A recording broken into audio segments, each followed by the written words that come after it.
மிக மிக மகிழ்ச்சியா உங்க முன்னாடி நின்றுட்டு இருக்கேன்.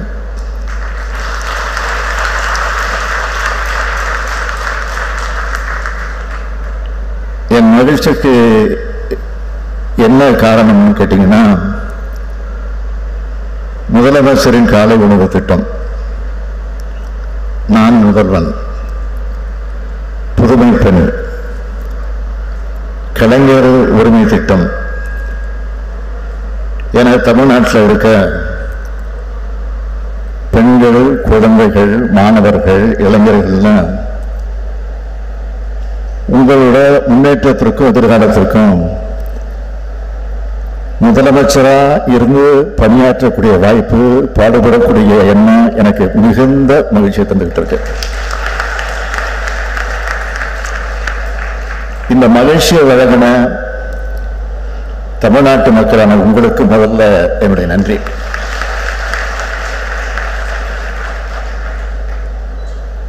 பள்ளிக்கு வரக்கூடிய குழந்தைகளோட பசியை போக்கணும்னு முடிவு பண்ணி உருவாக்கின திட்டம் தான் இந்த காலை உணவு திட்டம். சென்னையில் ஒரு பள்ளி விழாவுக்கு போனப்போ ஒரு குழந்தை இன்னும் காலை உணவு சாப்பிடுறேன்னு சொன்னதை கேட்ட உடனே ஒரு பெற்றோருக்கே உரிய பாச உணர்வோடு நான் உருவாக்கின திட்டம் தான் இந்த காலை உணவு திட்டம். அரசாங்கத்துக்கு எவ்வளவு செலவானாலும் பரவாயில்ல, ஒரு குழந்தை கூட பசியோட ஸ்கூலுக்கு வந்து தவிக்க கூடாதுன்னு இந்த திட்டத்தை தொடங்கி உத்தரவிட்டேன். 2 ஆண்டுகளுக்கு முன்னாடி பேரறிஞர் அண்ணாவுடைய பிறந்த நாள்ல இந்த திட்டத்தை தொடங்கி வச்சேன். இன்னைக்கு பெருந்தலைவர் காமராஜருடைய பிறந்த நாள்ல இந்த திட்டத்தை விரிவுபடுத்தி இருக்கிறான். அரசு பள்ளி மாணவர்களுக்கு மட்டும்தானா எங்களுக்கு இல்லையான்னு அரசு உதவி பெறக்கூடிய பள்ளி மாணவர்கள் கேட்டாங்க. அதனாலதான் இந்த கிட்டத்தட்ட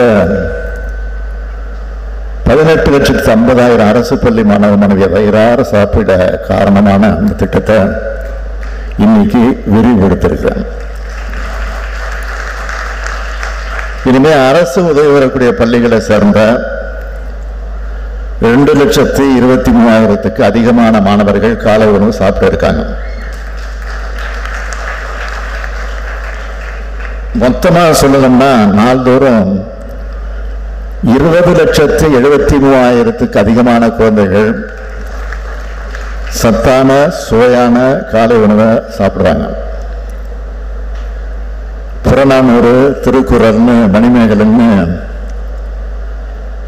நம்முடைய இலக்கியங்கள் மட்டும் இல்லை, ஔவையார், வள்ளலார் போன்ற சான்றோர்களும் பசிப்பிணி போக்குவதை பற்றி உயர்வா சொல்லியிருக்காங்க. சங்க காலத்தை சார்ந்த ஒரு குறுநில மன்னர் ஏழை எளியோருடைய பசியை போக்குறதுனால பசிப்பிணி மருத்துவன் என்று போற்றப்படுகிறார். பசிப்பிணி போக்கும் பணி அரசுக்கும் பொருந்தும்.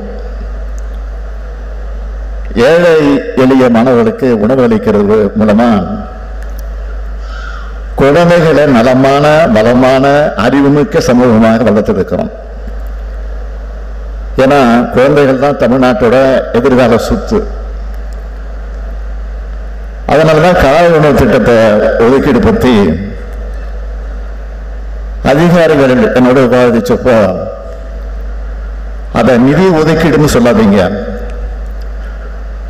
வருங்கால தலைமுறையை உருவாக்குற முதலீடுன்னு சொல்லுங்கன்னு ஆணித்தரமா சொன்னாங்க.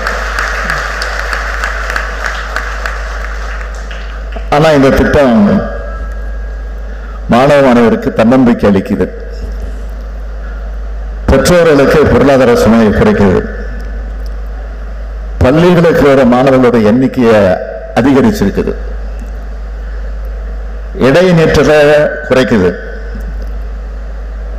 இப்படி ஏராளமான நன்மைகள் காலை உணவு திட்டத்தால் விளையுது.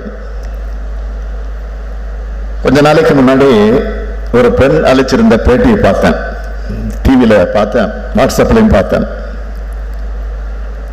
அதுல காலை உணவு திட்டம் ஏழை எளிய குடும்பங்களுக்கு மட்டும் இல்லை, பெற்றோர் 2 பேருமே வேலைக்கு போற மிடில் கிளாஸ் குடும்பங்களுக்கும் பயனுள்ளதா இருக்குன்னு பேட்டி கொடுத்திருக்கிறாங்க. இப்படி நம்ம திராவிட மாடல் அரசு கொண்டு வர ஒவ்வொரு திட்டத்தையும் பத்திரிகைகள் பாராட்டுதோ இல்லையோ பயன்பெறுகிற மக்கள் பாராட்டிட்டு தான் இருக்காங்க. இல்லாத கற்பனை கதைகளுக்கு வடிவம் கொடுக்கிறதையும்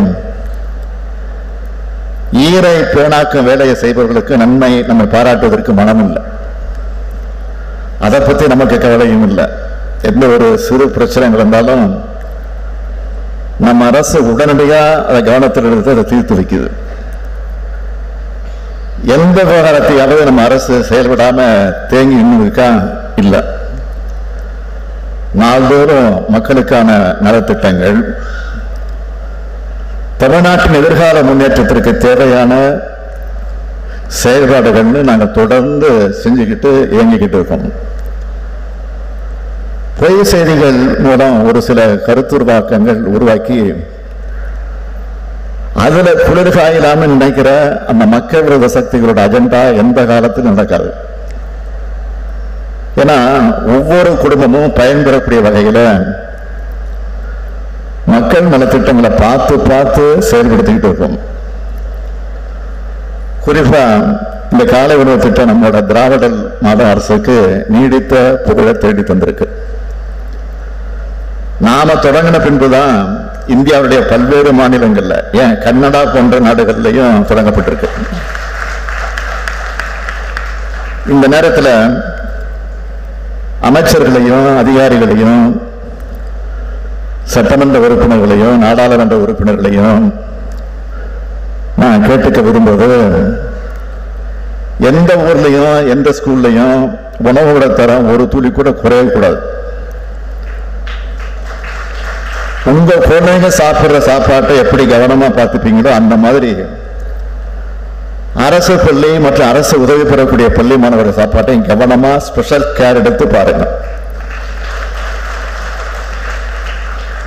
நான் ஆய்வுக்கு வெளியூர் போகும்போதெல்லாம் ஏதாவது ஒரு ஸ்கூலுக்கு திடீர்னு போறேன், அங்க இருக்கக்கூடிய பிள்ளைங்களோட பேசுறேன், காலை உணவு எப்படி இருக்குன்னு பார்க்கிறேன், அந்த உணவை நானே சாப்பிட்டும் பார்க்கிறேன். மாண்புமிகு அமைச்சர் தம்பி உதயநிதி கூட சுற்றுப்பயணம் போறப்போ நிகழ்ச்சிகளுக்கு போறப்போ இந்த மாதிரி ஆய்வு பண்றத பார்க்கிறேன். மற்ற அமைச்சர்களும் பண்ணிட்டு இருக்கிறாங்க. மற்ற அமைச்சர்களும் மக்கள் பிரதிநிதிகளும் மாவட்ட ஆட்சியர்களும் அதிகாரிகளும் அவங்க பகுதிகளில் இருக்க பள்ளியில் திடீர்னு ஆய்வுகளை மேற்கொள்ளணும்னு ரொம்ப பணிவாக கேட்டுக்கிறேன். திராவிட மாடல் அரசையும் என்னையும் பொறுத்த வரைக்கும் நம்ம தமிழ்நாட்டு பசங்க படிக்கிறதுக்கு எதுவும் தடையா இருக்கக்கூடாதுன்னு நினைக்கிறோம். அது பஸ்ஸா இருந்தாலும் சரி,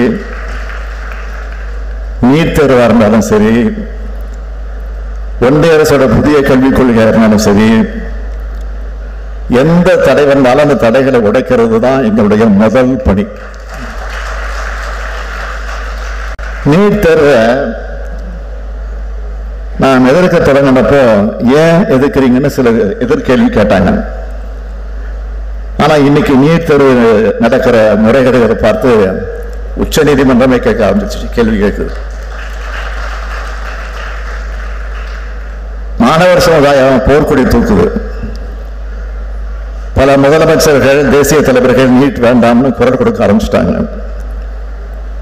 ஏன் ஒட்டுமொத்த இந்தியாவும் தமிழ்நாட்டு வழியில நீட் தேர்வு இருக்குது. ஒன்றிய பாஜக அரசு அரசியலுக்காக இப்போ நெருக்கடி நிலையை பத்தி பாராளுமன்றத்தில் தொடர்ந்து பேசுறாங்க.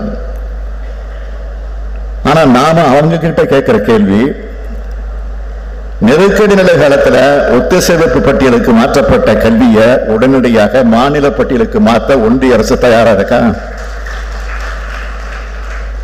இந்த ஆக்கப்பூர்வமான செயலை அவங்க செய்வாங்களா? நம்மளை பொறுத்த வரைக்கும் நீட் தேர்வு, புதிய கல்விக் கொள்கை தேவையற்றது. அதை எதிர்க்கிறோம். ஒரு பக்கம் அரசியல் மற்றும் சட்ட போராட்டங்கள் நடத்துறோம். இன்னொரு பக்கம் மாணவர்களுடைய நலனுக்காக பள்ளி கல்விக்கும் கல்லூரிகளுக்கும் உயர் கல்லூரிகளுக்கும் ஏராளமான திட்டங்களை தீட்டுகிறோம். எனவே தடைகளை நாங்கள் உடைக்கிறோம். மாணவர்கள் கல்வியில் மட்டும் கவனம் செலுத்துங்க. ஏன்னா நான் திரும்பவும் சொல்றேன், கல்விதான் யாராலும் திருட முடியாத சொத்து. அந்த சொத்து தமிழ்நாட்டு மாணவர்கள் பெற்றாகணும். மாணவர் செல்வங்களை படிங்க, படிங்க, படிங்க. நீங்க உயர படிங்க. நீங்கள் உயர உங்கள் வீடும் உயரும், இந்த நாடும் உயரும் என்று உங்களை எல்லாம் மனதார வாழ்த்து விடைபெறுகிறேன். நன்றி, வணக்கம்.